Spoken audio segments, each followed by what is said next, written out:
To a college student last week at a busy intersection made his first court appearance today. Prosecutors want Douglas Davis to serve a big punishment for a hit-and-run crash on Milwaukee's east side. Here's Nick Montez with the details.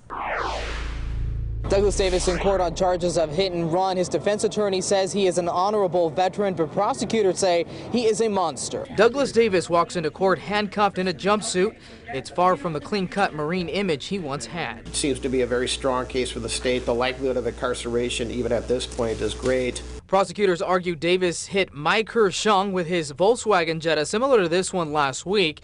As she crossed the street at Farwell and North on Milwaukee's east side, she is recovering from a crushed pelvis, broken femur, and internal bleeding. The person is struck currently in an induced coma.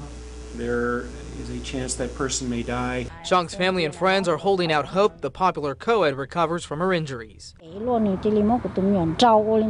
means everything to us. Davis's defense attorney says his client is a Marine veteran who served 4 years in the Corps. He served in the U.S. Marines, so he has served this country honorably. But prosecutors argue that the East Side man fled the scene and took steps to hide his car. You made a statement that you panicked and drove off. That causes me concern. Now back here, a relative of Davis was in the courtroom but refused to comment. He is being held on $20,000 bail, and if convicted, he faces up to 15 years in prison.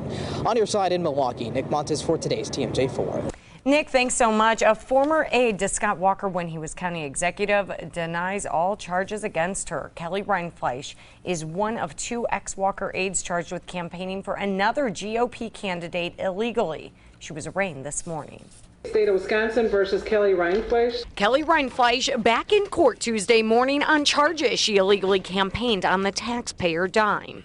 Prosecutors say she sent more than 1,000 fundraising emails for Republican Brett Davis's campaign while working for then County Executive Scott Walker. Her attorney, Frank Gimbel, denied any wrongdoing. We waived the reading of it and plead not guilty. Reinfleisch is one of 5 Walker associates charged in a secret John Doe investigation. Inasmuch as this case is associated with the John Doe investigation. Now Gimbel is asking the judge to move her case out of Milwaukee County. I believe that my client's interests would be better protected. If I grant the change in venue, it goes to Columbia County and it goes to a different judge, a Columbia County judge. Judge David Hancher is expected to make a decision on March 30th. And Walker hasn't been charged with any wrongdoing in the John Doe investigation, but he has set up a legal defense fund.